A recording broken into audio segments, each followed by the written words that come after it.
What's up, my YouTube people? I'm out here against KazoWAR, a name that you probably recognize.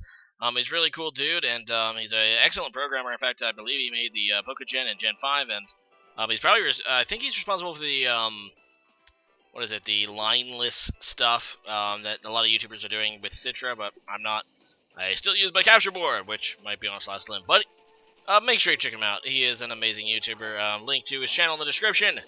And, yeah, he's just a really awesome dude. We battled, I think, once or twice in the past, but way back in, like, Gen 4. But, this is a really good battle, and I hope that you will enjoy it. Anyway, so I'm going to go ahead and lead with Hydreigon as he leads in Nihilego. Finally figured out how to say that Pokemon's name, I think. But yeah, I'm just going to go for the Earth Power. This is a Choice Scarf, Hydreigon. Probably my favorite set of Hydreigon. And I just go for an Earth Power, as I said, but he does hit him down to the Focus Sash. I was, kind of expecting a set-up Nihilego, and that's what I got. And predictably enough, he goes into Tapu Bulu now to take my Earth Power. Not only does it resist Earth, or rather Ground, but the grassy terrain will reduce the power of my Ground-type moves.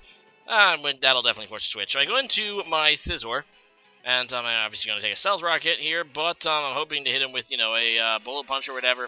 He ends up surprising me with a Nature Power, which is some move that I really don't ever see on Tapu Bulu, but seemed to serve him well, as it does half of my HP, as it usually does. Tapu Bulu does not really get any strong Fairy moves. Obviously, that doesn't really do Fairy damage. I mean, it is a Fairy move, but it does half of my, remaining HP, but unfortunately, Tapu Bulu does not get Play Rough, which would make it so much better.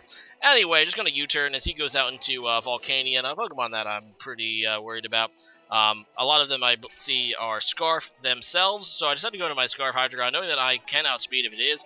As you can see, it is Leftovers Volcanion, so I'm not really sure about the set. I don't think I've ever seen really a Leftovers Volcanion before, but off it goes. It goes back into Tapu Bulu again, yeah, unfortunately, this particular Hydreigon does not contain Flamethrower or another fire move, and I'm just going for the Dark Pulse because neutral hits Volcanion. Unfortunately, my Hydreigon really has nothing to do against Tapu Bulu. I have like a couple Choice Scarf Hydreigons, and this one does not carry, like I said, Flamethrower, so that's unfortunate. Anyway, I'm going to go into Gliscor because I feel like I can take a hit from Tapu Bulu pretty well. I already know that he is, not like Life Orb or Choice Bandage or anything, so, like I said, hoping to take it pretty well. He's going to go ahead and switch out into Heligo. And, yeah, I'm just going to go ahead and take the opportunity to set up my own Stealth Rock, which that's a really great move on his part, knowing that I'm going to go ahead and set up Stealth Rock, which, he's going to, use that opportunity to go into Nihilego for the last time, because obviously, yeah, you would have been able to go into it for free otherwise, or sorry, wouldn't be able to go into it at all otherwise. And unfortunately for me, this thing carries Hidden Power Ice, and, yeah, I probably should have realized that. Oh well, I'm gonna go to Beedrill. Now, Beedrill, well, Mega Beedrill actually just got released a little while ago, along with, Mega Mawile, which doesn't really matter because Mega Mawile is still, like, Uber and stuff, so, still banned. But, yeah, I'm just gonna go ahead and go for the Drill Run. Probably shouldn't have, because Drill Run, can miss. But either way, it's not going to, and just killed the Nihilego. Anyway, here goes into Metagross, which I'm not really confident that I can 1 KO a Drill Run with a Drill Run against a Mega Metagross. So I'm just going to go ahead and U-turn here. He might have Bullet Punch too, and which would do a lot of damage to Mega Beedrill, considering Mega Beedrill has such low defenses. Thankfully, I do get a U-turn off. It does actually about half to this Metagross, so not terrible damage. I'm just going to go into Tapu Fini now, which is the Tapu I decided to bring. It does have Defog, which is kind of nice. But, yeah, we're going to go ahead and get that Mist here, and I really have nothing to take this Meteor Mash, which is kind of what I predicted. And I'm like, okay, I might be able to take another one, except he gets the attack boost. And, yeah, then I'm just going to die to the Thunder Punch. So, that's not, exactly great. I go into Hydreigon again, and, yeah, I'm going to, of course, take the damage here, and off he goes, and this time I believe I make a pretty good play, just U-turn.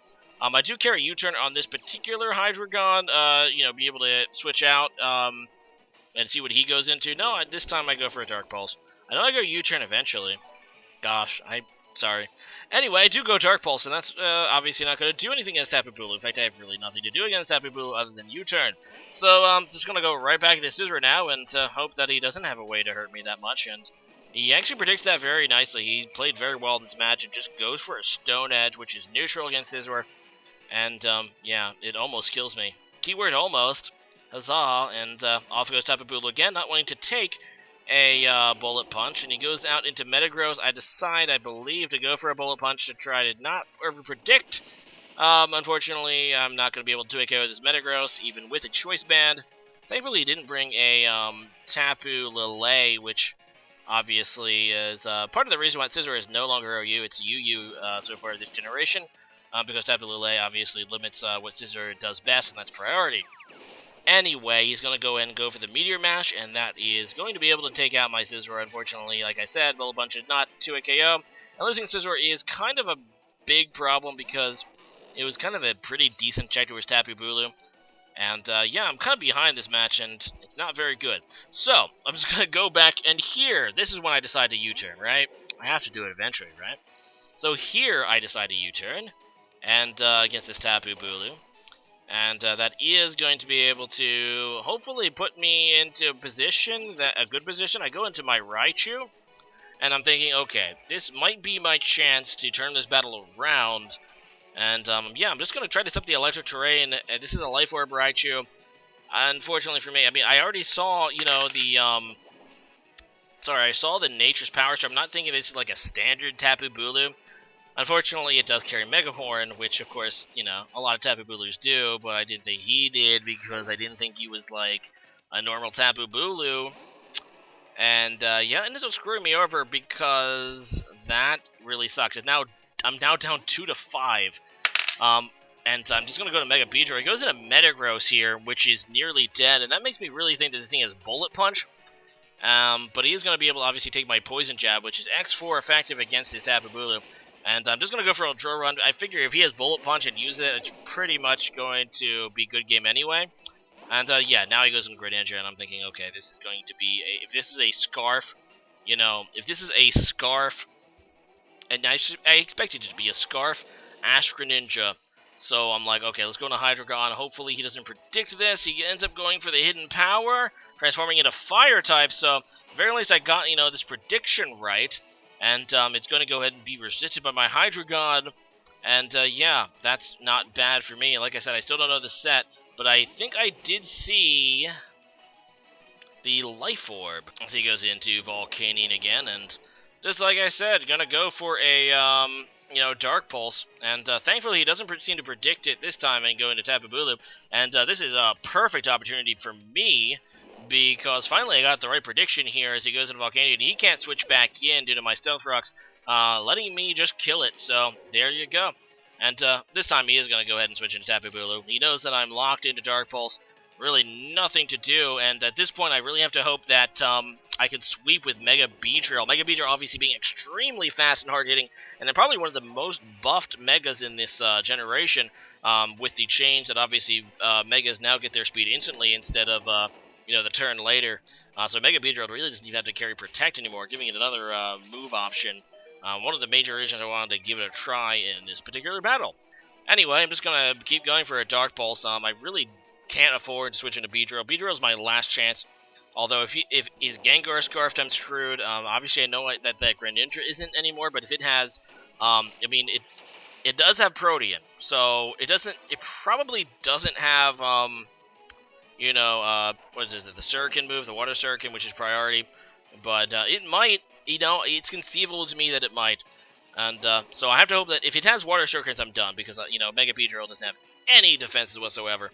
So if it has any priority, I'm done. If, you know, that Gengar is Scarfed, I'm done. And I was super worried. He goes into Gengar, and I'm like, oh, wait, is this thing Scarfed? But why would he risk it if it's Scarfed? Turns out he was just trying to actually Curse Body my Poison Jab, which is a really good play. Because if he Curse Bodies my Poison Jab, obviously I'm not going to be able to kill that Tapu Bulu in one hit. Instead, he's not able to get it, which is great for me. I'm just going to go for a Drill Run. And that will KO the Gengar. Thankfully, it is not Scarfed. And are we looking at a Mega Beedrill comeback? I was like, I thought I was lost at this point. Obviously, his Greninja must have a priority move, or Gengar must be Scarfed, right? So in comes Greninja. We already know it's a Life Orb. Does it have Water Shurikens? No, it does not. I get that U-turn off. And it's going to be able to obviously take out that Greninja before it's able to do anything. And yeah, the last Pokemon he has is Tapu Bulu, and I have a Poison Jab still, so good game there, KazoWAR. It was a really, really intense match. I remember, like, I was like sweating after it, man. It was my heart was pounding. But nice comeback there, and Mega Beedrill, as you can see, can do some serious work, no matter what the tier is. Well, actually, probably was my favorite Mega. It's probably definitely my favorite Mega from Oros. And glad that it is still seemingly good in Gen 7. It's back, like I said, probably the most buffed Mega, along with Alakazam. So today's question of the day is, what is your favorite basic Pokemon? It's a Pokemon that has not evolved, and basically is the stage 1 of their evolutionary line. So yeah, leave a comment about that. As for me, it's probably Charmander, excluding Magikarp because it is my favorite Pokemon of all time. But aside from that, it's going to be Charmander. So leave a comment about that, and see you guys again next time. Later.